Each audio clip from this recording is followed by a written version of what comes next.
ආදරණීය බබු ළඟටම එන්න බබු දුවලා ඇයිද මෙහෙම මාව දාලා යන්නේ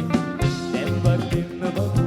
දෑතුම දෙන්න බබු හාලය ඔබට නේද පළමුවම දුන්නේ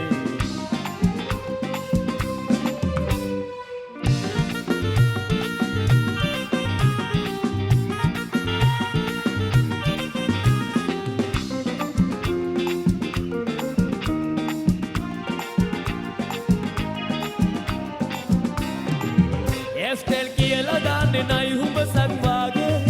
දාලා යන්න ගමනගේ දොර කොට මල් පිපිලාස